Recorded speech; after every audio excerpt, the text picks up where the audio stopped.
मैं हार्दिक स्वागत करता हूं। हम है एग्जाम प्रो कलम से क्रांति। तो सभी साथी पेन कॉपी लेकर बैठ जाना। रोज सुबह 7 बजे आपकी करंट और स्टैटिक की क्लास होती है, जो हर दिन की तरह आज भी है। तो बहुत अच्छे अच्छे क्वेश्चन है, बहुत कुछ सीखोगे। मेरे साथ दोहराते चलना, कुछ रिफ्रेश कर लेते कुछ क्वेश्चंस के द्वारा। पहला क्वेश्चन है, वर्ल्ड बैंक का हेडक्वार्टर कहां पर है? वर्ल्ड बैंक, देखिए वर्तमान में तो वर्ल्ड बैंक एक समूह है जिसके अंदर 5 संस्थाएं आती हैं। जिसके अंदर कितनी संस्था आती है? 5 संस्था। इनमें सबसे पुरानी आईबीआरडी करके संस्था है और इसका स्थापना 1944 में।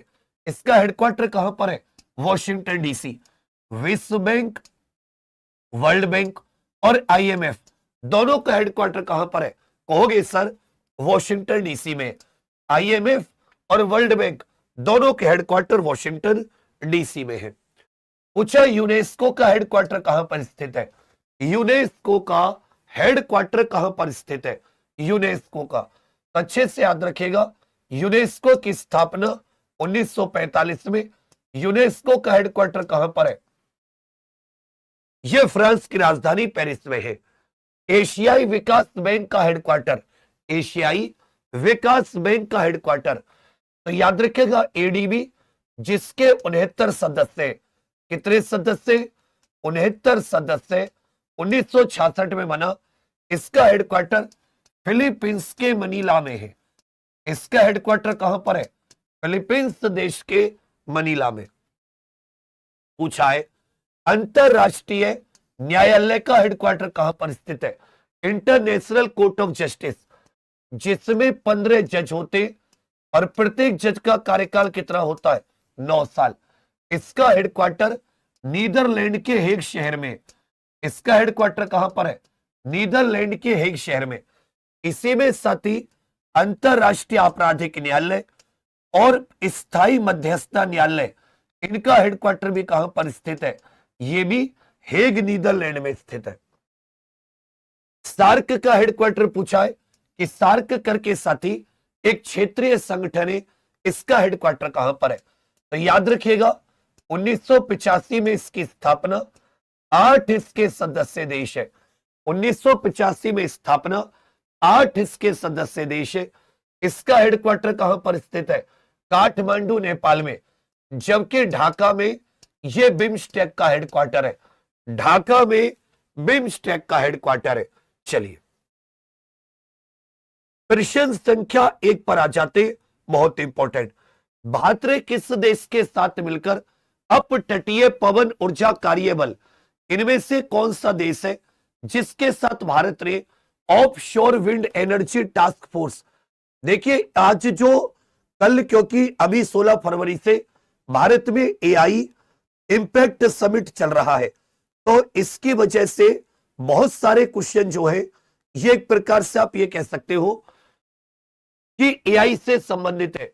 लेकिन फिर भी कुछ राष्ट्रीय अंतरराष्ट्रीय खबरें हैं जो एआई से हटकर है, तो इन पर थोड़ा सा ध्यान दीजिएगा। और ये सारी की सारी बहुत बहुत इंपॉर्टेंट है। भारत ने किस देश के साथ मिलकर अपतटीय पवन ऊर्जा कार्य बल का शुभारंभ किया है? तो भारत और यूके ने मिलकर, किसने? भारत और यूनाइटेड किंगडम में मिलकर offshore wind energy task force या अपतटीय पवन ऊर्जा कार्य बल का शुभारंभ, पवन ऊर्जा कार्य बल का शुभारंभ किया है। अपतटीय, इसी में लिख लीजिएगा, भारत 2070 तक कार्बन न्यूट्रल होना चाहता है। भारत 2070 तक कार्बन न्यूट्रल होना चाहता है। भारत 2070 तक, याद रखिएगा, कार्बन न्यूट्रल होना चाहता है। Carbon neutral. अभी हमारे यहां पर लगभग 51% जो बिजली है या 51% जो ऊर्जा है वो स्वच्छ ऊर्जा है, या आप ये कह सकते हैं गैर जीवाश्म ईंधन से। ये सत्य किससे बनाई जाती है? नॉन फॉसिल फ्यूल या गैर जीवाश्म ईंधन से लगभग 51% ऊर्जा। भारत 2030 तक 500 गीगावाट का लक्ष्य लेकर चल रहा है। कितना? 500 गीगावाट ऊर्जा। यह कैसी होनी चाहिए? गैर जीवाश्म स्रोत से। गैर जीवाश्म स्रोत से लगभग 2030 तक भारत 500 गीगावाट का टारगेट लेकर चल रहा है। तो उसमें याद रखिएगा सौर ऊर्जा के बाद में जो एक प्रकार की पवन ऊर्जा है, इसका बहुत इंपॉर्टेंट योगदान है भारत के नेट जीरो होने में। इसी में लिख लीजिएगा, प्रत्येक वर्ष 26 जनवरी को स्वच्छ ऊर्जा दिवस मनाया जाता है। प्रत्येक वर्ष 26 जनवरी को स्वच्छ ऊर्जा दिवस भी मनाया जाता है। प्रत्येक वर्ष 26 जनवरी स्वच्छ ऊर्जा दिवस। तो अप तटीय पवन ऊर्जा कार्यबल का शुभारंभ भारत ने यूनाइटेड किंगडम के साथ मिलकर किया है। भारत ने समुद्री परिवहन और आपसी संबंधों को मजबूत करने के लिए हाल ही में किस देश को पहली हाई स्पीड फेरी ये उपहार में दी है? भारत ऐसी लगभग 12 फेरी है। फेरी क्या होती है? इसको आप एक बड़ी नाव भी कह सकते हो। फेरी ये यात्री और माल की ढुलाई के काम आती है। यात्री और माल की ढुलाई के लिए, क्योंकि आप सभी जानते हैं इनमें से साथी जो मालदीव देश है ये 26 अटोल भी कह सकते हो, यह एक द्वीपीय देश है, एक टापू वाला देश है। तो इसके एक द्वीप से दूसरे द्वीप आसानी से आना जाना हो सके, इसलिए भारत ने मालदीव को पहली हाई स्पीड फेरी दी है। टोटल 12 फेरी है जो भारत मालदीव को देगा, उसमें से पहली दी है। मालदीव की बात करें तो लिख लीजिएगा, भारत का पड़ोसी देश है। मालदीव की राजधानी हो जाती है माले। मालदीव की राजधानी क्या हो जाती है? माले। जबकि मालदीव की मुद्रा क्या है? कहोगे सर रुपया। ये मालदीव की मुद्रा है। मालदीव को स्वतंत्रता कब मिली? स्वतंत्रता तो 1965 में यूनाइटेड किंगडम से। ये भी किससे स्वतंत्र हुए? ब्रिटिश से स्वतंत्र हुए। लेकिन कब? 1965 में ब्रिटिश से स्वतंत्र हुए। इसी में लिख लीजिएगा, जो 8 डिग्री चैनल है, 8 डिग्री चैनल भारत के मिनी कॉय को मालदीव से अलग करता है। भारत के मिनी कॉय को मालदीव से अलग करता है। अगर आपसे पूछे कि भारत और मालदीव के बीच में कौन सा डिग्री चैनल है? 8 डिग्री चैनल भारत और मालदीव के बीच में। भारत के मिनी कॉय और मालदीव के बीच में राजधानी हो जाती है माले, मुद्रा हो जाती है रुपया। इसी में एक चीज याद रखिएगा, धीवेही करके ये यहां की भाषा हो जाती है। धीवेही करके क्या हो जाती है? ये यहां की भाषा। इसको भी यहीं पर कहीं पर नोट कर लीजिएगा। तो भारत ने समुद्री परिवहन और आपसी संबंधों को मजबूत करने के लिए मालदीव को ये हाई स्पीड फेरी दी है। ये क्या दी है? हाई स्पीड फेरी, जहां जिससे कि मालदीव के एक द्वीप से दूसरे द्वीप आना जाना आसान हो सके। ये हाई स्पीड फेरी उपहार में दी है। हाई स्पीड फेरी क्या दी है? कहोगे सर उपहार में दी है। वर्ष 2026 में 52वें G7 शिखर सम्मेलन की अध्यक्षता कौन करेगा? ये इसने मेरे साथी G7 से बना दिया, क्योंकि अभी G7 इस शिखर सम्मेलन में फ्रांस की ओर से भारत को भी एक प्रकार से आप कह सकते हो आमंत्रित किया गया है। तो 52वें G7 की अध्यक्षता, जो ये 52वां G7 एक प्रकार से कह सकते हो मीटिंग है, इसकी अध्यक्षता किसके पास है? ये फ्रांस। और इसमें फ्रांस ने चर्चा में इसलिए क्योंकि मोदी जी को भी आमंत्रित किया है। कहने भैया मोदी जी को भी आमंत्रित किया है। मोदी जी को भी इसमें निमंत्रण मिला है। उनको भी फ्रांस के राष्ट्रपति इमैनुअल मैक्रोन ने आमंत्रित किया है। अभी आप सभी जानते इंडिया एआई इंपैक्ट समिट में फ्रांस के राष्ट्रपति इमैनुअल मैक्रोन हिस्सा लेने के लिए भारत आए। इसी बीच में भारत और फ्रांस के बीच में कई सारे समझौते हुए। भारत और फ्रांस के बीच में कई सारे समझौते।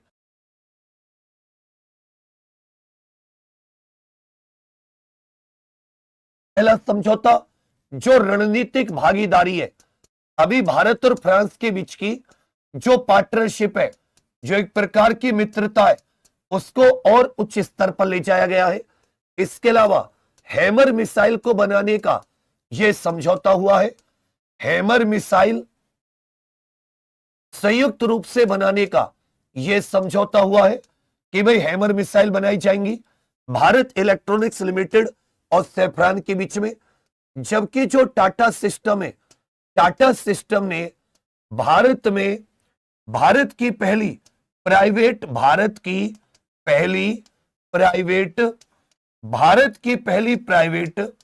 हेलीकॉप्टर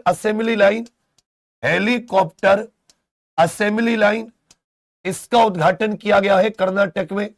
भारत की पहली प्राइवेट हेलीकॉप्टर असेंबली लाइन, और इसी में साथ ही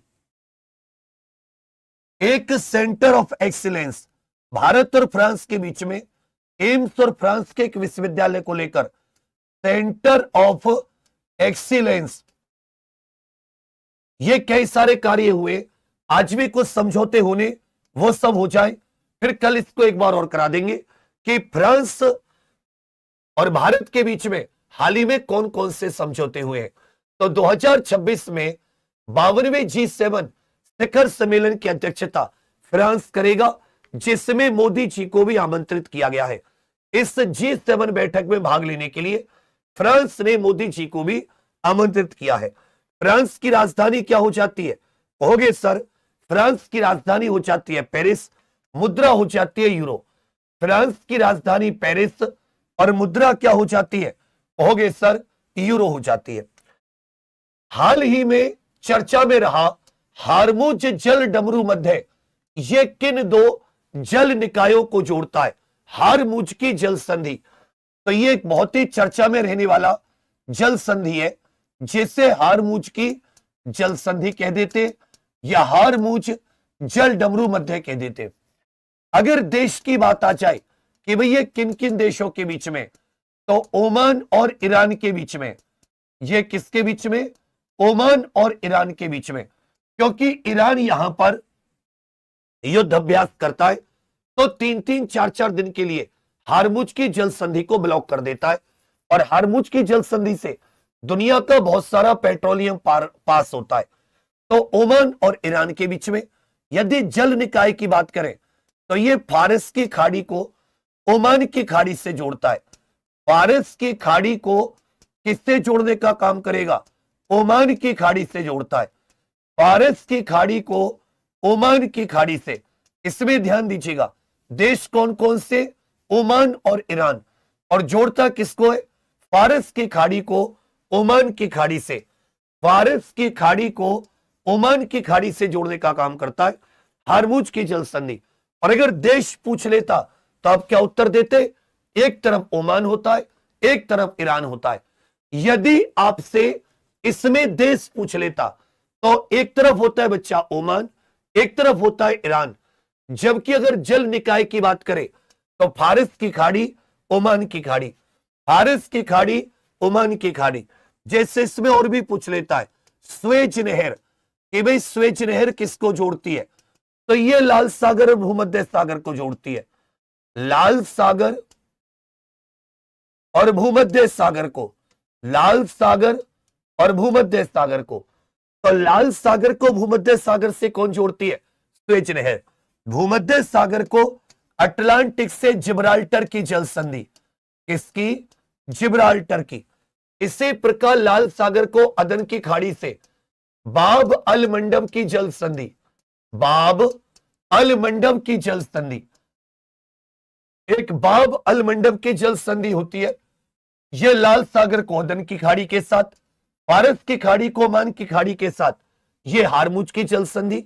जबकि भूमध्य सागर को अटलांटिक सागर से जिब्राल्टर की जल संधि, और स्वेज नहर यह लाल सागर को भूमध्य सागर से जोड़ती है। स्वेज नहर लाल सागर को भूमध्य सागर से। यह क्वेश्चन बहुत इंपॉर्टेंट है, 110% वाला। आज के जितने करंट अफेयर के क्वेश्चन है, एक एक को अपनी खोपड़ी में बिठा लो, इतने महत्वपूर्ण करंट अफेयर है, बहुत ज्यादा। भारत ने हाल ही में आपराधिक मामलों में पारस्परिक कानूनी सहायता समझौते पर किस देश के साथ समझौता किया है?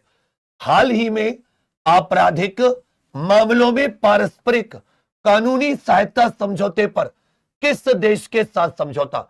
जो क्रिमिनल मैटर होते हैं, आपराधिक मामले होते हैं, उसमें परस्पर एक दूसरे देश की कानूनी सहायता करने के लिए भारत ने नेपाल के साथ समझौता किया है। भारत ने किसके साथ समझौता किया है? भारत ने नेपाल के साथ। बीबी सोच के जो म्यांमार उत्तर दे रहे थे उनके लिए 1 मिनट का शोक कर लो थोड़ा सा। भारत ने हाल ही में आपराधिक मामलों में पारस्परिक कानूनी सहायता, जो सती म्यूचुअल लीगल असिस्टेंट होता है, इसको एमलेट भी कह देते हैं। तो भारत ने कानूनी मामलों में एक दूसरे देश की सहायता के लिए किसके साथ समझौता किया है? ये नेपाल के साथ। भारत नेपाल अंतरराष्ट्रीय सीमा की लंबाई बताइए। भारत नेपाल अंतरराष्ट्रीय स्थलीय सीमा, भारत नेपाल अंतरराष्ट्रीय स्थलीय सीमा, कि भारत और नेपाल के बीच में अंतरराष्ट्रीय स्थलीय सीमा कितनी है? भारत और नेपाल के बीच में नेपाल की राजधानी, नेपाल की मुद्रा, इसी में बता दीजिएगा सुगोली की संधि। यह सुगोली की संधि नेपाल में कब हुई? भारत और नेपाल के बीच में सुगोली की संधि भी इसको कह देते हैं, ट्रीटी ऑफ सुगोली। सुगोली की संधि भी इसको कह देते हैं। भारत इसी प्रकार एक लिपुलेख दर्रा है, यह भारत, चीन और नेपाल के बीच का ट्राई जंक्शन है।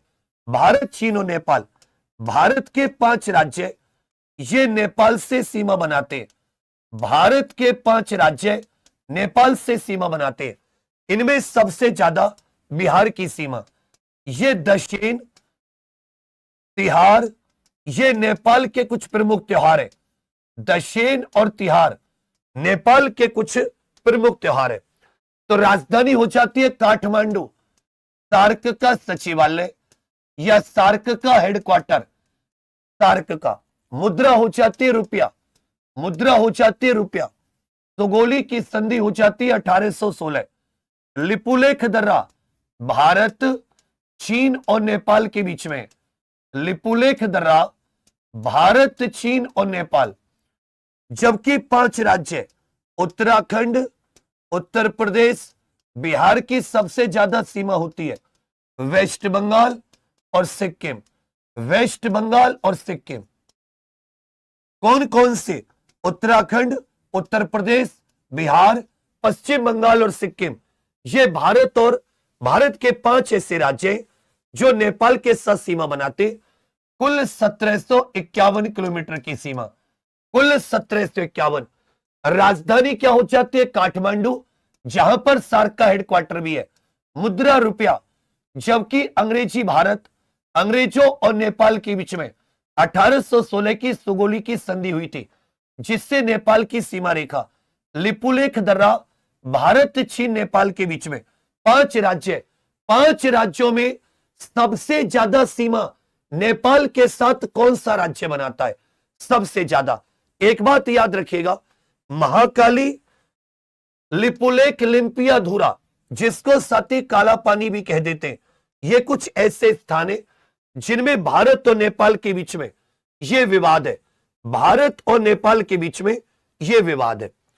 यह भी बहुत बहुत इंपॉर्टेंट है, इसलिए मैंने कहा आज के साथी जितने प्रश्न है वो बहुत ज्यादा इंपॉर्टेंट है, इन पर फोकस कीजिएगा।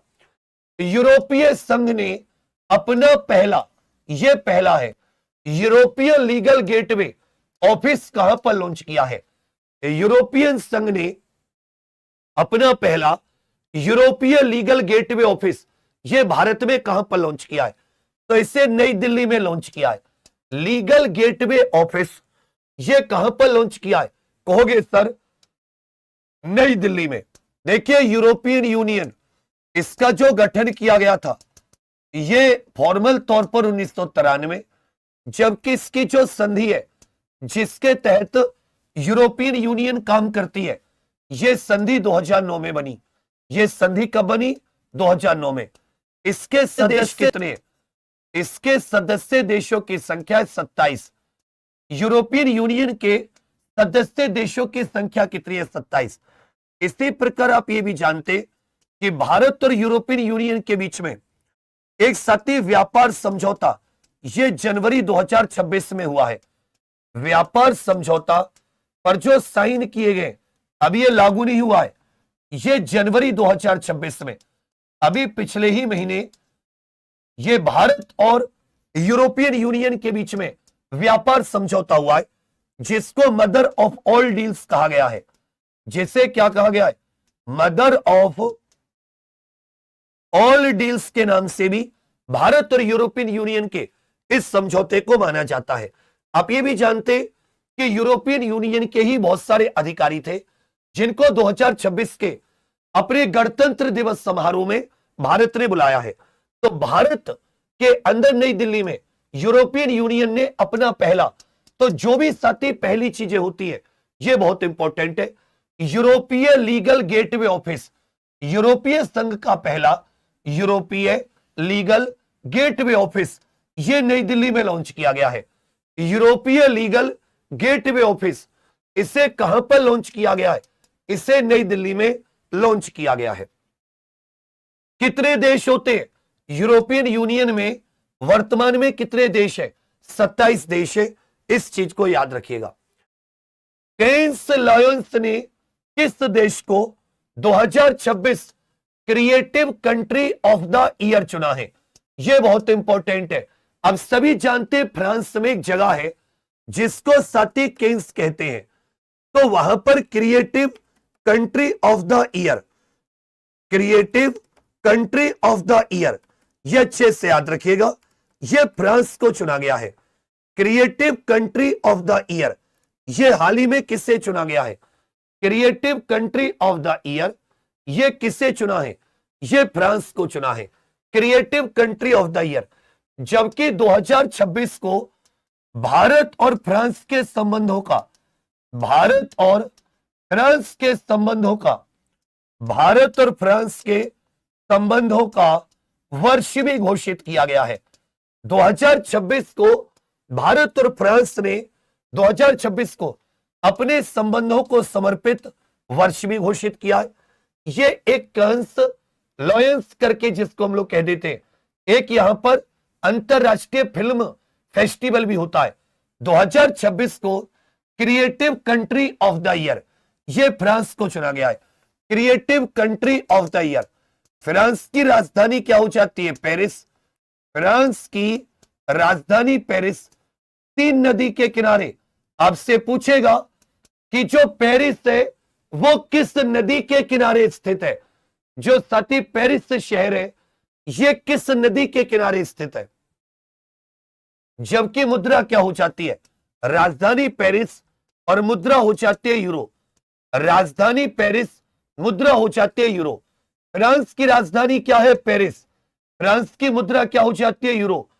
तो कांस करके एक संगठन है जिसने साल 2026 को creative country of the year, आप ये भी याद रखिएगा, 2026 को भारतीय थल सेना ने, इंडियन आर्मी ने, भारतीय थल सेना के द्वारा डेटा सेंट्रिसिटी, डेटा सेंट्रिसिटी का वर्ष भी घोषित किया है। डेटा सेंट्रिसिटी का वर्ष किसने घोषित किया है? डेटा सेंट्रिसिटी का वर्ष साल 2026 को यह भारतीय थल सेना ने। जबकि creative country of the year ये फ्रांस को, सीन नदी के किनारे इनका हेडक्वार्टर, राजधानी स्थित है। विश्व के प्रतिष्ठित, ये भी बहुत बहुत इंपॉर्टेंट है, विश्व के प्रतिष्ठित पर्यावरण पुरस्कार अर्थशॉट पुरस्कार की मेजबानी कौन सा शहर करेगा? साल 2026 के अर्थशॉट पुरस्कार की मेजबानी ये कौन सा शहर करेगा? अर्थशॉट पुरस्कार की मेजबानी ये कौन सा शहर करेगा? तो भारत के मुंबई को चुना गया है। किसे चुना गया है? भारत के मुंबई को विश्व के प्रतिष्ठित पर्यावरण पुरस्कार 2026 अर्थशॉट प्राइज की मेजबानी के लिए मुंबई को चुना गया है। इसे जो यूनाइटेड किंगडम का राजकुमार है, उनके द्वारा इसकी स्थापना की गई थी।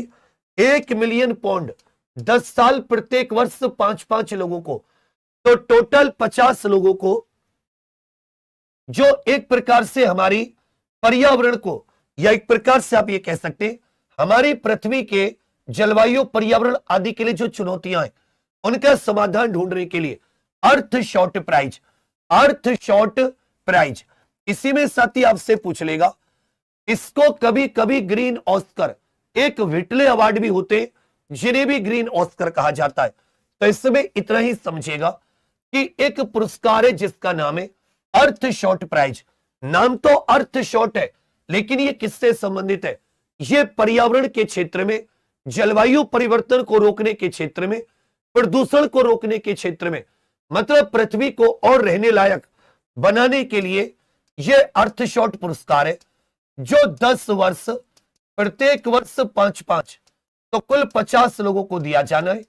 1 मिलियन पाउंड का, यह कितने रुपए का पुरस्कार है? 1 मिलियन पाउंड का। अब हर साल इसकी घोषणा होती है, तो 2026 में इसकी जो घोषणा और जहां पर ये प्रदान किए जाएंगे, तो भारत के महाराष्ट्र की राजधानी मुंबई, जिसे भारत की आर्थिक राजधानी भी कह सकते हो, इससे आप भारत की आर्थिक राजधानी भी कह सकते हो। रक्षा और अंतरिक्ष क्षेत्र के लिए डेफ सेट 2026 का आयोजन यह कहां पर किया जाएगा? रक्षा और अंतरिक्ष क्षेत्र के लिए यह 24 से 26 फरवरी, 24 से 26 फरवरी एक प्रकार का शिखर सम्मेलन है। 24 से 26 फरवरी एक प्रकार का शिखर सम्मेलन जो नई दिल्ली में आयोजित होगा। रक्षा और अंतरिक्ष क्षेत्र के लिए डेफ सेट करके एक शिखर सम्मेलन है। 24 से 26 फरवरी, 24 से 26 फरवरी यह कहां पर आयोजित किया जाएगा? नई दिल्ली में।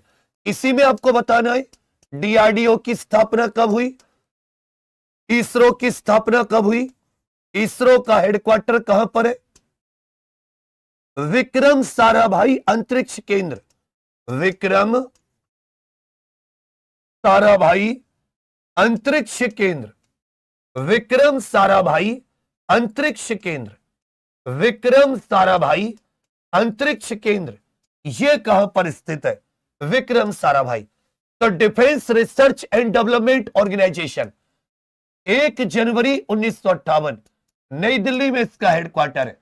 डीआरडीओ 1 जनवरी 1958, जबकि इसरो 15 अगस्त 1969 बेंगलुरु में इसरो का हेडक्वार्टर है। और इसरो का एक महत्वपूर्ण संगठन है, संस्थान है विक्रम साराभाई स्पेस सेंटर। यह तिरुवनंतपुरम केरल में स्थित है। यह कहां पर स्थित है? तिरुवनंतपुरम केरल में स्थित है। तिरुवनंतपुरम केरल में स्थित है। इस बात को अच्छे से याद रखिएगा। रक्षा और अंतरिक्ष क्षेत्र के लिए डेफ सेट 2026 यह नई दिल्ली, विक्रम साराभाई अंतरिक्ष केंद्र यह केरल के तिरुवनंतपुरम में, जबकि इसरो का हेडक्वार्टर बेंगलुरु। इसरो की स्थापना 15 अगस्त 1969। डीआरडीओ रक्षा अनुसंधान और विकास संगठन 1 जनवरी 1958 नई दिल्ली इसका हेडक्वार्टर है। 1 जनवरी 1958। एफसीआई ने वैश्विक खाद्य सुरक्षा के लिए किस संगठन के साथ 5 साल के चावल आपूर्ति समझौते पर हस्ताक्षर किए?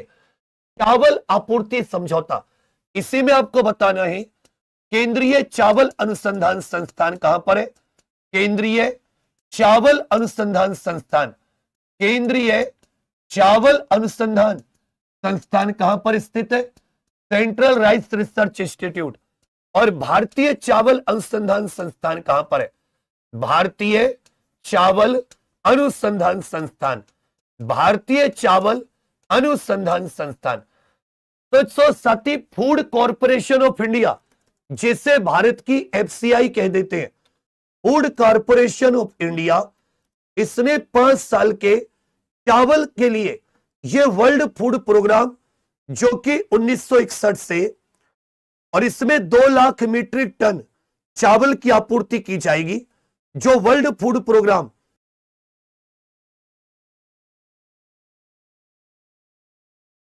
1961 से रोम इटली में स्थित है, उसके साथ, तो यहीं पर लिख लीजिएगा, विश्व खाद्य कार्यक्रम के साथ, विश्व खाद्य कार्यक्रम के साथ 2 लाख मीट्रिक टन चावल एक प्रकार से आप कह सकते हो सप्लाई करने के लिए, 2 लाख टन चावल सप्लाई करने के लिए वर्ल्ड फूड प्रोग्राम 1961 में इसकी स्थापना, इटली के राजधानी रोम में इसका हेडक्वार्टर है। इटली की राजधानी रोम में केंद्रीय चावल अनुसंधान संस्थान पूछे तो उड़ीसा के कटक में स्थित है। यदि केंद्रीय चावल अनुसंधान संस्थान पूछे तो उड़ीसा के कटक में, और अगर भारतीय लग जाए तो याद रखिएगा हैदराबाद में स्थित है। भारतीय चावल अनुसंधान पूछे हैदराबाद में स्थित है। भारतीय चावल अनुसंधान संस्थान पूछे तो कहोगे सर यह हैदराबाद में स्थित है, जबकि केंद्रीय चावल अनुसंधान पूछे तो ये उड़ीसा के कटक में। इसमें केंद्रीय कैसे कटक और भारतीय आ जाए तो हैदराबाद। वर्ल्ड फूड प्रोग्राम के साथ 1961 में वर्ल्ड फूड प्रोग्राम बना, जिसका हेडक्वार्टर इटली की राजधानी रोम में है, जिसका हेडक्वार्टर इटली की राजधानी रोम में है। छत्रपति शिवाजी महाराज जी की जयंती प्रत्येक वर्ष किस दिन मनाई जाती है? छत्रपति शिवाजी महाराज जी की जयंती प्रत्येक वर्ष। कल भी साथी एक क्वेश्चन था, कल भी एक क्वेश्चन था जिसमें बहुत अच्छे से हमने एक चीज को पढ़ा था। कल भी एक क्वेश्चन था कि छत्रपति शिवाजी महाराज जी की प्रतिमा का अनावरण अमित शाह जी ने गुजरात के गांधीनगर में किया है। छत्रपति शिवाजी महाराज जी की जयंती यह प्रत्येक वर्ष 19 फरवरी को मनाई जाती है। तो आज साथी 19 फरवरी है, छत्रपति शिवाजी महाराज जी का जन्म आज ही के दिन हुआ था। 19 फरवरी को प्रत्येक वर्ष छत्रपति शिवाजी महाराज जी की जयंती मनाई जाती है।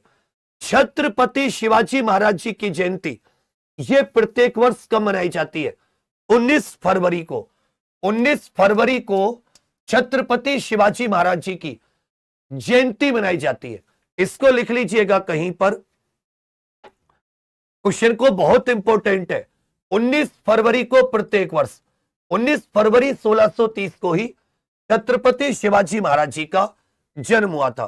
छत्रपति शिवाजी महाराज। भारत का पहला चेहरा प्रत्यारोपण कार्यक्रम यह किसके द्वारा शुरू किया गया है? भारत का पहला चेहरा प्रत्यारोपण कार्यक्रम यह किस अस्पताल के द्वारा शुरू किया गया है?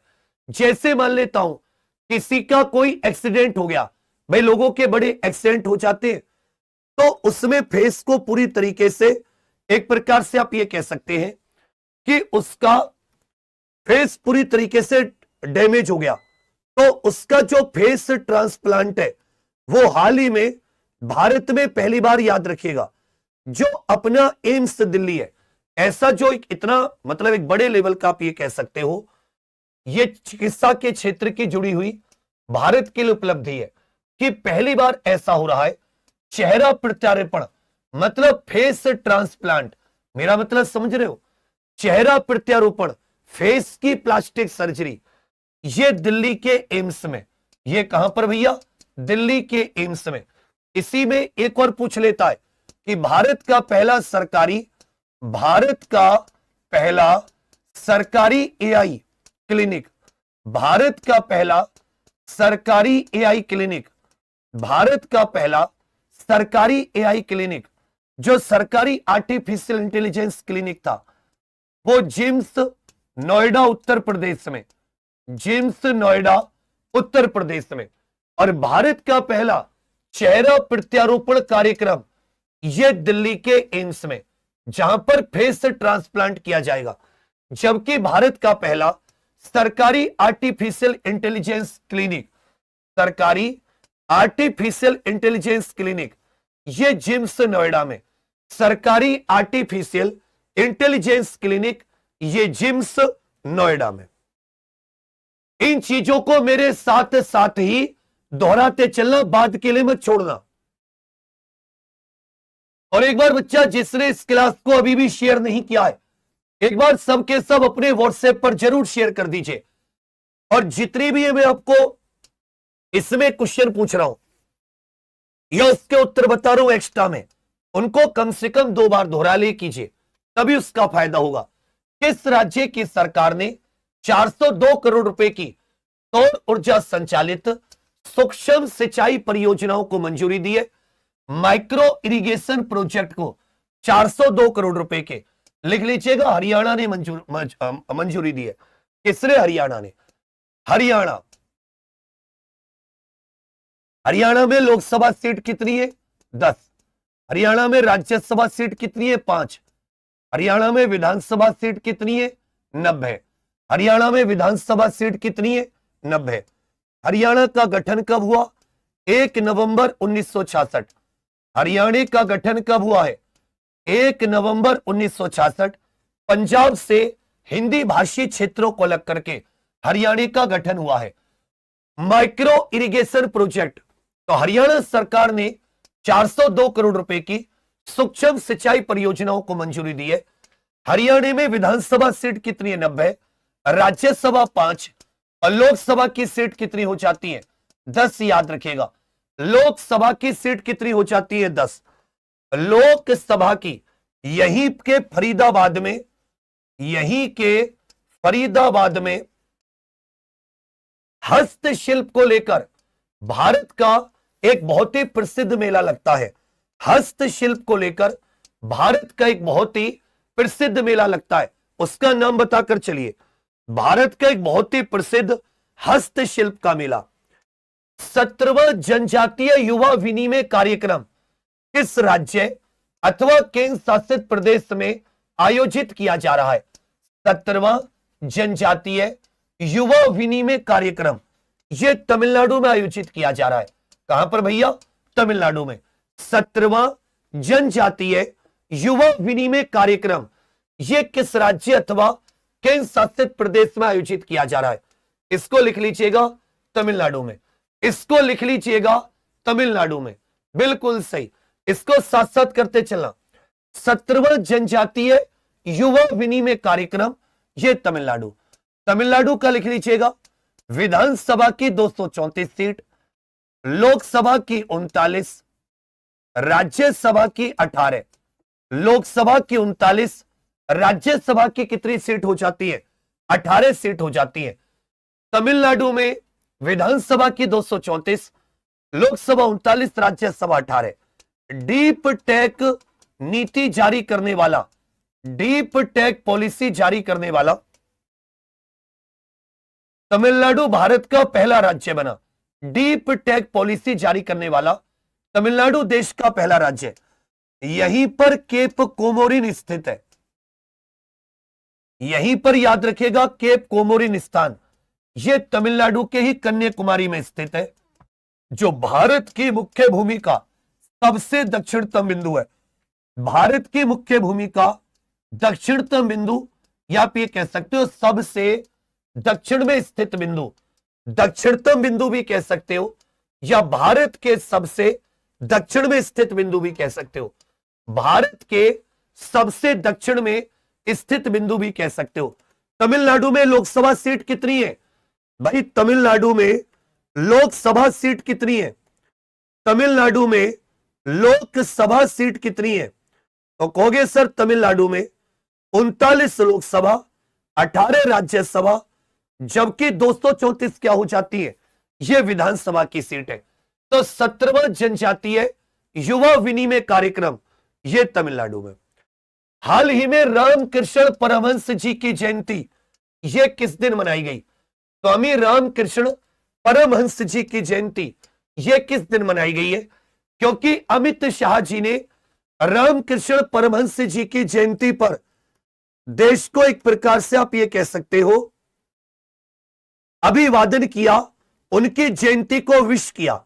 तो 190वीं जयंती है आज 19 फरवरी, 190वीं जयंती है, 190वीं जयंती है। कई जगह 19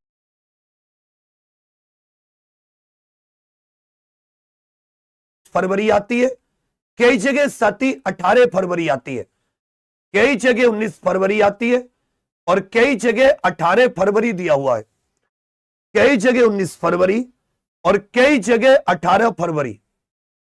ज्यादातर कई जगह 19 फरवरी भी दे रखा है और कई जगह क्या दे रखा है, 18 फरवरी। तो इसको एक बार और देखेंगे कि भाई ऐसा क्यों हो रहा है, क्योंकि कई जगह 18 है और कई जगह क्या जा रहा है, कई जगह इसको 19 फरवरी। तो इसको अभी के लिए आप मत कीजिए, क्योंकि 18-19 में क्या है, डाउट है। 18-19 को 18 फरवरी को 19 फरवरी को, इसको कल वाले में फिर से ले लेंगे। 87वां सीआरपीएफ दिवस परेड यह किस राज्य में आयोजित की जाएगी? 87वीं सीआरपीएफ दिवस परेड यह किस राज्य में? तो असम के गुवाहाटी में। यह कहां पर आयोजित की जाएगी?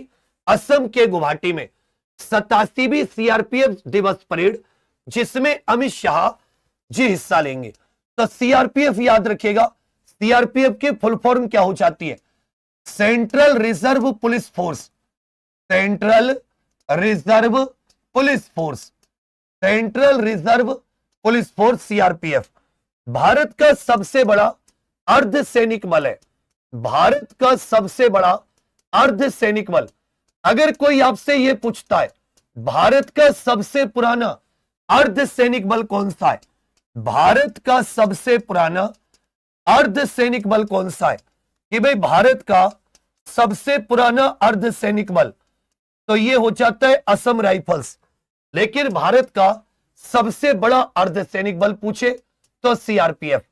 आंतरिक सुरक्षा, नक्सलवाद, आंतरिक सुरक्षा, नक्सलवाद और जो जम्मू कश्मीर में आतंकवाद है, सीमा पार आतंकवाद आदि से जम्मू कश्मीर में मुकाबला करने के लिए सीआरपीएफ का गठन किया गया। इसकी जो स्थापना हुई है वो 27 जुलाई 1939 को, इसकी स्थापना 27 जुलाई 1939 को सीआरपी के नाम से, क्राउन रिप्रेजेंटेटिव पुलिस के नाम से इसका गठन हुआ। और इसका जो नामकरण किया गया सीआरपीएफ, जो नामकरण सीआरपीएफ हुआ यह 1949 से हुआ। यह कब से हुआ? 1949 से। गृह मंत्रालय के तहत काम करती है, तो इसका स्थापना दिवस तो 27 जुलाई को ही होता है। लेकिन इसके साथ ही सीआरपीएफ डे परेड का आयोजन यह असम में, सीआरपीएफ डे परेड का आयोजन असम में। और भारत का सबसे पुराना अर्धसैनिक बल यह 1835 में कचार लेवी के नाम से असम राइफल्स की स्थापना हुई थी, असम राइफल्स की। जबकि भारत का सबसे बड़ा केंद्रीय अर्धसैनिक बल सीआरपीएफ है। किस राज्य सरकार ने प्रति वर्ष 1.01 मतलब 1 करोड़ रुपए से अधिक के सम्राट विक्रमादित्य अंतरराष्ट्रीय पुरस्कार देने की घोषणा की है? सम्राट विक्रमादित्य जी के नाम पर अंतरराष्ट्रीय पुरस्कार देने की घोषणा यह मध्य प्रदेश सरकार ने की है। किसने घोषणा की है? मध्य प्रदेश सरकार ने। सम्राट विक्रमादित्य अंतरराष्ट्रीय पुरस्कार, ये वही सम्राट विक्रमादित्य हैं जो उज्जैन के राजा थे। सम्राट विक्रमादित्य उज्जैन के राजा, जिनके यहां पर महाकवि कालिदास भी थे। इन्होंने अच्छे से याद रखेगा 58 ईसा पूर्व में विक्रम संवत चलाया था। विक्रम संवत जो कि साथी नेपाल का राष्ट्रीय कैलेंडर है। कब? 58 ईसा पूर्व सम्राट विक्रमादित्य इन्होंने विक्रम संवत चलाया था। ये उज्जैन के राजा थे। महाकवि कालिदास कहते इन्हीं के दरबारी कवि थे। महाकवि कालिदास ये सम्राट विक्रमादित्य, सम्राट विक्रमादित्य। तो मध्य प्रदेश सरकार ने 1 करोड़ से अधिक के सम्राट विक्रमादित्य अंतरराष्ट्रीय पुरस्कार की घोषणा की है। सम्राट विक्रमादित्य, अगर पूरे देश में किस सरकार पर कितना कर्ज है, अगर तुम उसका हिसाब लगाओ तो जो मध्य प्रदेश सरकार है वो तुम्हें नाक तक डूबी नहीं मिलेगी, वो तुम्हें सर से और डबल डूबी मिलेगी। लेकिन सरकारें ठहरी कर्ज ले लेके अपने छोटे छोटे खर्चे कर रही है सरकार, लेकिन सरकार मतलब मान नहीं रही है कि तो ये याद रखना प्रतिवर्ष 1 करोड़ से अधिक के सम्राट विक्रमादित्य अंतरराष्ट्रीय पुरस्कार मध्य प्रदेश सरकार ने, मध्य प्रदेश सरकार किसे हाल ही में 50वीं मातृश्री पुरस्कार से सम्मानित किया गया। इन्होंने दिल्ली को पूरा एकदम हाईटेक सिटी बना दिया। अगर तुम दिल्ली के किसी हवाई अड्डे पर बैठो, मतलब हवाई अड्डे पर ही उतरोगे, बस अड्डे पर थोड़ी ना उतरोगे, जब हाईटेक बनी है तो सीधा ड्रोन तुम्हें गलगोटिया यूनिवर्सिटी लेकर जाएगा। अरे तुमने वो गलगोटिया वाला कांड देखा, गलगोटिया वाला कांड? अरे भाई उसने पूरे देश की ऐसी बेइज्जती कराई है, ऐसी बेइज्जती कराई है, ट्विटर खोलने का मन भी नहीं कर रहा। उन्होंने चीन के रोबोट को अपना रोबोट बता दिया, यहां तक तो ठीक था।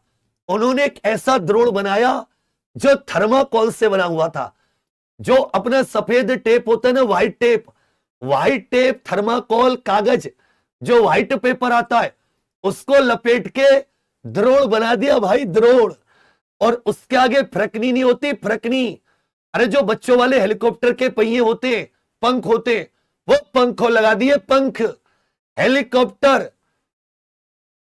और ड्रोन बनाकर, मतलब हद है।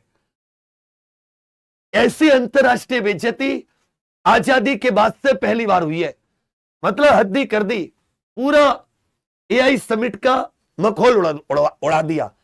तो 50वें मातृश्री, बहुत ही महान नेत्री, इतनी महान कि दिल्ली धन्य हो गई, श्रीमती रेखा गुप्ता। ये टेम्परेचर से पर्यावरण का बुखार माप लेती है।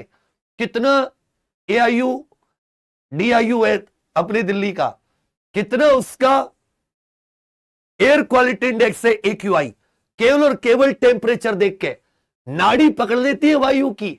हल्के में ले लो नाड़ी, तुमने वैद्य जी को नाड़ी पकड़ते देखा होगा, पर्यावरण की नाड़ी पकड़ लेती है एकदम, बिल्कुल AQI दूर से ही। कोई यंत्रों की जरूरत नहीं है भारत में। जब तक ऐसे महान दिव्यात्मा भारत में उपलब्ध है, भारत को विश्व गुरु बनने से कोई नहीं रोक सकता। तो 50वें मातृश्री पुरस्कार रेखा गुप्ता जी को, रेखा गुप्ता जी बहुत तगड़ी लीडर है, दिल्ली की मुख्यमंत्री। द क्वींस कॉमनवेल्थ निबंध प्रतियोगिता 2025 का जूनियर विजेता किसे घोषित किया गया है? द क्वींस कॉमनवेल्थ निबंध प्रतियोगिता, द क्वींस कॉमनवेल्थ निबंध प्रतियोगिता, इसके जूनियर कैटेगरी का विजेता किसको घोषित किया गया है? इसका जो साथी ऐसे कंपटीशन होता है जिसको क्वींस कॉमनवेल्थ राइटिंग कंपटीशन कह देते हैं, इसका विजेता किसको घोषित किया गया है जूनियर कैटेगरी में? अच्छे से याद रखेगा, विवान अग्रवाल करके हैं। कौन है? विवान अग्रवाल करके हैं, इनको जूनियर कैटेगरी का विजेता घोषित किया गया है। विवान अग्रवाल करके जूनियर कैटेगरी का विजेता घोषित किया गया है, जूनियर कैटेगरी का विजेता घोषित किया गया है। किससे भैया? विवान अग्रवाल। यह एक निबंध प्रतियोगिता है, या इसे आप ऐसे कॉम्पिटिशन भी। तो साल 2025 के लिए द क्वींस कॉमनवेल्थ निबंध प्रतियोगिता का विजेता विवान अग्रवाल। इसी में कहीं पर 2-3 चीजें लिख लीजिएगा। एक कॉमनवेल्थ ऑफ नेशंस करके संस्था होती है, कॉमनवेल्थ ऑफ नेशंस करके की संस्था हो जाती है, कॉमनवेल्थ ऑफ नेशंस। ये 1949 में इसका गठन हुआ और इसमें 56 देश आते हैं। कॉमनवेल्थ भी जिसको कह देते हैं, या कॉमनवेल्थ ऑफ नेशंस, ये वो देश है जो कभी पुराने जमाने में ब्रिटेन के अधीन रहे थे। 1949 में गठन, 56 इसके सदस्य देश होते हैं।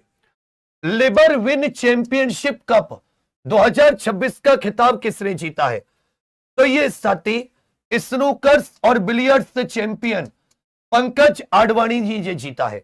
लिबर विन चैंपियंस कप 2026, ये बिलियर्ड्स टूर्नामेंट है, बिलियर्ड्स व स्नूकर टूर्नामेंट, बिलियर्ड्स व स्नूकर है, बिलियर्ड्स व स्नूकर टूर्नामेंट। तो 2026 के लिबर विन चैंपियंस कप 2026 का विजेता ये पंकज आडवाणी बनी है। लिबर विन चैंपियंस कप 2026 के विजेता ये कौन बने? पंकज आडवाणी। इन्होंने किसको हराया है? ध्रुव सितवाला को हराया है। यह हुआ कहां पर है? यह कर्नाटक की राजधानी बेंगलुरु में। यह कर्नाटक की राजधानी बेंगलुरु में 25 लाख रुपए का यह टूर्नामेंट था। पंकज आडवाणी ने ध्रुव सितवाला को हराकर यह लिबरविन चैंपियनशिप जीती है। क्या जीती है कहोगे सर? लिबरविन चैंपियनशिप जीती है। लिबरविन चैंपियनशिप जीती है। देखो ये जो क्वेश्चन है अगला, ये थोड़ा सा बच्चा गलत तरीके से फ्रेम हो गया, सही से नहीं लगा। इसका एक ऑप्शन ऊपर रह गया, ये भी गलगोटिया वाला केस हो गया। हाल ही में गलगोटिया की जगह उसको गलत गोटिया कहना चाहिए।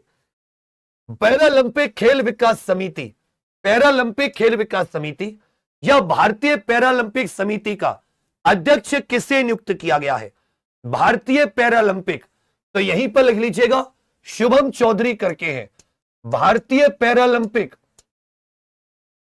भारतीय पैरालंपिक समिति का अध्यक्ष शुभम चौधरी।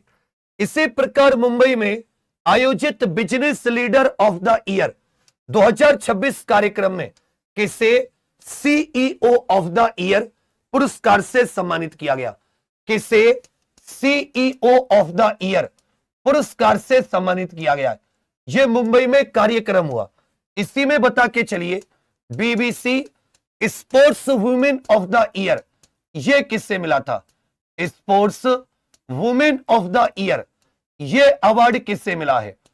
बीबीसी साल 2025 के लिए sports women of the year, sports women of the year यह खिताब किससे मिला है? Sports women of the year. देखिए अलग अलग कंपनी है जो ये साथी अवार्ड दे देती हैं, अलग अलग कंपनी है जो ये अवार्ड दे देती है सीईओ ऑफ द ईयर। जैसे टाइम्स कंपनी की बात करें कि टाइम्स के द्वारा सीईओ ऑफ द ईयर किसे चुना गया था? सीईओ ऑफ द ईयर तो यूट्यूब के सीईओ नील मोहन को, यूट्यूब के सीईओ नील मोहन को, यूट्यूब के सीईओ नील मोहन। जबकि BBC sports women of the year यह खिताब स्मृति मंधाना, स्मृति मंधाना। जबकि मुंबई में आयोजित कार्यक्रम में यह सुबोध गुप्ता को मिला है। मुंबई में आयोजित कार्यक्रम में यह सुबोध गुप्ता को मिला है। मुंबई में आयोजित कार्यक्रम में किससे मिला है? सुबोध गुप्ता को यह कह सकते हो यह अवार्ड दिया गया है। पुस्तक द लैंडिंग, इसकी लेखक कौन है? द लैंडिंग पुस्तक की लेखक कौन है? द लैंडिंग पुस्तक की लेखक कौन है? द लैंडिंग पुस्तक की लेखक कौन है? तो याद रखिएगा ऋचा अग्रवाल, ऋचा अग्रवाल करके हैं जो द लैंडिंग नामक एक किताब है इसकी लेखक है। तो पूछेगा आपसे द लैंडिंग नामक पुस्तक की लेखिका कौन है? ऋचा अग्रवाल द लैंडिंग नामक पुस्तक की लेखिका है। हाल ही में जेसी जैक्सन का निधन हो गया। किस देश के प्रसिद्ध नागरिक अधिकार कार्यकर्ता थे? जेसी जैक्सन किस देश के? जब तक लास्ट तक रिवीजन ना हो जाए जाना मत बच्चा। एक और चीज सुन लीजिए बच्चा, ग्रुप डी की तैयारी कर रहे हो बिल्कुल जीरो से, या यूपी कांस्टेबल या होमगार्ड, इन सब के लिए कंप्लीट पूरी थ्योरी का जो बैच है वो एग्जाम पर ऑफिशियल एप्लीकेशन पर 99 रुपए में उपलब्ध है मात्र। Group D math, reasoning, GK, science सब कुछ। इसी प्रकार UP constable math, reasoning, GK, Hindi, मतलब चारों सब्जेक्ट। और बढ़िया टीम है, बढ़िया क्लासेस चल रही है। आप में से बहुत सारे साथियों ने क्लास ली होंगी, आप खुद जानते। तो अगर आप में से कोई अभी एप्लीकेशन पर थ्योरी के बेस से नहीं जुड़ा है तो जरूर जुड़िए, या आपका कोई साथी पढ़ना चाहता है उससे एक बार जरूर बता देना। तो ये अमेरिका के नागरिक अधिकार कार्यकर्ता, अब ये साथी कुछ निधन हुए पिछले दिनों में। परिविड़ा देशपांडे अभिनेत्री महाराष्ट्र में, गीता पटनायक प्रसिद्ध गायिका उड़ीसा की, डेविड जे ये साथी फाइबर इंटरनेट के एक प्रकार के आप कह सकते हो दाता। फाइबर इंटरनेट जो होता है अमेरिका। जो साइमन कन्नड़ सिनेमा के निर्देशक, इनका निधन हुआ है। जेम्स वॉन डेरबीक, ये हॉलीवुड अभिनेता। ह्यूग गेंटिचर, ये एक यात्रा लेखक, पद्मश्री विजेता। माइकल नॉब्स, पूर्व भारतीय हॉकी कोच ऑस्ट्रेलिया के। और इंद्रजीत सिंह बिंद्रा, ये पूर्व बीसीसीआई अध्यक्ष, खेल प्रशासक रहे हैं पंजाब के। इनका भी निधन हो गया। इनका भी साथी याद रखेगा निधन हुआ है। अब ये आज जो हमने कुछ करंट किए हैं उनका एक प्रकार से रिवीजन है, बता के चलिए। कानूनी सहायता के लिए समझौता किसके साथ? यूरोपियन यूनियन का legal gateway office, creative country 2026, अर्थ शॉट पुरस्कार की मेजबानी 2026 में, डेबसेट, विश्व बैंक का हेडक्वार्टर, अप तटीय पवन ऊर्जा टास्क फोर्स, हाई स्पीड फेरी गिफ्ट में किसे दी है? G7 2026, हॉर्मुज जल डमरू मध्य। तो देखिए ये रिवाइज हो जाएगा। कानूनी सहायता आपराधिक मामलों में नेपाल के साथ समझौता, ईयू लीगल गेटवे ये नई दिल्ली में, European union legal gateway, creative country ये फ्रांस को, डेफ सेट ये नई दिल्ली में, विश्व बैंक का हेडक्वार्टर वॉशिंगटन डीसी, अप तटीय ऊर्जा टास्क फोर्स पवन ऊर्जा के लिए यूके के साथ, हाई स्पीड फेरी ये मालदीव को उपहार में दी है। G7 2026 में 52वां फ्रांस में, हार्मुज ओमान और ईरान के बीच में है। एफसीआई ने 2 लाख टन चावल का समझौता किसके साथ किया है? यह वर्ल्ड फूड प्रोग्राम जो कि 1961 में बना। छत्रपति शिवाजी महाराज जी की जयंती 19 फरवरी। फेस ट्रांसप्लांट के लिए पहली बार नई दिल्ली के एम्स ने जनजातीय युवा विनिमय कार्यक्रम ये तमिलनाडु, सोलर माइक्रो इरिगेशन सूक्ष्म सिंचाई ये हरियाणा, रामकृष्ण सीआरपीएफ परेड कहां पर होगी? असम में। सम्राट विक्रमादित्य पुरस्कार एमपी ने घोषणा की है। मातृश्री पुरस्कार रेखा गुप्ता, कॉमनवेल्थ निबंध विजेता विवान अग्रवाल, और ये पंकज आडवाणी ये लिबर विन कप विजेता। Pankaj Advani Libre win cup विजेता। ये साथी विश्व खाद्य कार्यक्रम की स्थापना कब हुई? कहां इसका हेडक्वार्टर है? इसके बारे में आप सभी लोग होमवर्क में कमेंट्स में उत्तर जरूर दीजिएगा। फिर से एक बार सुन लीजिए, जो भी साथी भी एग्जाम पर ऑफिशियल एप्लीकेशन पर नहीं जुड़े, सबके सब साथी थ्योरी को एक बार वहां से कीजिए। और ये मत सोचना 99 रुपए में क्या पढ़ा रहे होंगे, ये बच्चा केवल गुरु दक्षिणा है, जी जान लगा दे रहे हम लोग, मेहनत इस कदर हो रही है। एक और चीज, अभी ऐसे बहुत सारे साथी होंगे जिन्होंने इस क्लास को लाइक नहीं किया है। अब बच्चा 12-13 हजार आप लोग देख रहे हो, तो क्या इस पर 10-12 हजार लाइक नहीं बनते? तुम खुद सोचो। तो सबके सब इसको लाइक जरूर कर जाना, एग्जाम को सब्सक्राइब जरूर कर लेना। और सुनिए सबके सब, ये जो साथी 23 तारीख सोमवार है, इस 23 तारीख सोमवार को आप सभी के लिए जीके और करंट अफेयर की ये एक स्पेशल क्लास भी है। इस दिन एक और महत्वपूर्ण घोषणा है आप लोगों के लिए। इस दिन साथी अपनी स्टैटिक जीके करंट अफेयर की किताब का लॉन्च भी है 23 तारीख को, और एक बहुत महत्वपूर्ण घोषणा भी है। तब सबके सब साथी इस इवेंट को लाइक करके जरूर जाना। इस इवेंट को 1 सेकंड का समय लगेगा। यहां पर जैसे आप लोग क्लिक करोगे तो साथी आप सबके सब इस इवेंट को लाइक करके जरूर जाना। ये यहां पर 1 सेकंड का समय आपको लगेगा, यहां पर इसे लाइक करके सबके सब जरूर जाना 23 तारीख को। ये जो क्लास आप देख रहे हो, इस क्लास का पीडीएफ आपको एग्जाम पर ऑफिशियल एप्लीकेशन के जो फ्री यूट्यूब पीडीएफ होता है उसमें मिल जाएगा। और फिर से आप सभी को बताऊं, कांस्टेबल हो, यूपी कांस्टेबल होमगार्ड, या साथी एसएससी या रेलवे ग्रुप डी इत्यादि, इन सबके बैचेस बहुत ही क्लास सब में 6 से 7-7 8-8 घंटे चलती है, और बहुत ही मतलब थ्योरी पर फोकस करके। जिसके एप्लीकेशन पर क्लास है वो सब साथी एप्लीकेशन पर चले जाइए।